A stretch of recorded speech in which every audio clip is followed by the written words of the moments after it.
Madam, సహజ సిద్ధంగా చర్మం కాంతివంతంగా అవ్వాలంటే ఎలాంటి ఫుడ్ తీసుకుంటే బాగుంటుంది? మీ సలహా ఏంటి తెలియజేయండి అని అడుగుతున్నారు. ఈ ప్రశ్నకు న్యూట్రిషనిస్ట్ అనురాధరెడ్డి గారు సమాధానం అందిస్తారు.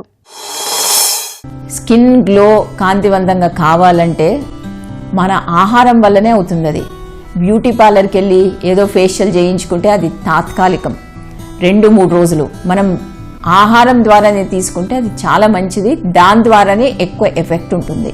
మన ఆహారంలో కాంతివంతంగా కావాలంటే బీట్రూటు, పండ్లల్లో అన్ని పండ్లు, ఎస్పెషలీ పప్పాయ హెల్త్కి చాలా మంచిది. అది రెడ్ కలర్ ఉన్న పప్పాయ, ప్లస్ మనకు కర్బూజా, తెల్ల కర్బూజా, ఎర్ర పుచ్చకాయ, ఇవన్నీ కూడా కాంతివంతంగా అయితే. ప్లస్ అదేవిధంగా దానిమ్మ పండ్లు. కూరగాయలలో ఏంటంటే బీట్రూటు, క్యారెట్, ఆకుకూరలు, ఆనపకాయ, ఇవి తీసుకుంటే ఖచ్చితంగా కాంతివంతంగా ఉంది. అదేవిధంగా కాంతివంతం కావాలంటే సమతుల్యమైన ఆహారం తీసుకోవాలి. ధాన్యాలు కూడా 2 పూటలు తీసుకోవాలి. ఇవి తీసుకుంటే ఖచ్చితంగా మీకు ఫేసు కాంతిగా ఉంటుంది. ఎక్కువ పచ్చళ్ళు తింటే, ఎక్కువ నూనెలు వాడితే, మన కుకింగ్ ఆయిల్స్ వాడితే, ప్లస్ మనము సమతుల్యమైన ఆహారం తీసుకోకపోతే అస్సలు ముఖం కాంతిగా ఉండదు.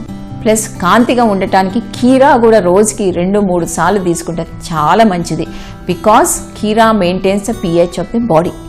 మన బాడీ చాలా మంది కాంతివంతంగా ఉందంటే it is in metabolic acidosis. Metabolic acidosis అంటే మన బాడీ యాసిడిటీలో ఉన్నట్టు.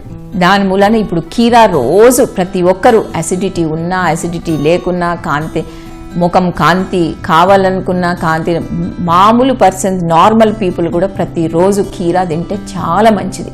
అట్లీస్ట్ ఒక 4 కీరాలు రోజుకి తింటే చాలా అంటే చాలా మంచిది. కీరా, క్యారెట్, బీట్రూటు, ఆకుకూరలు, బీనీస్కాయ, ఇప్పుడు పచ్చ బఠానీ వస్తుంది, పచ్చ బఠానీ, ఆకుకూరలు ఖచ్చితంగా ఇవి ఇంక్లూడ్ చేయాల్సిన అవసరం ఉంది.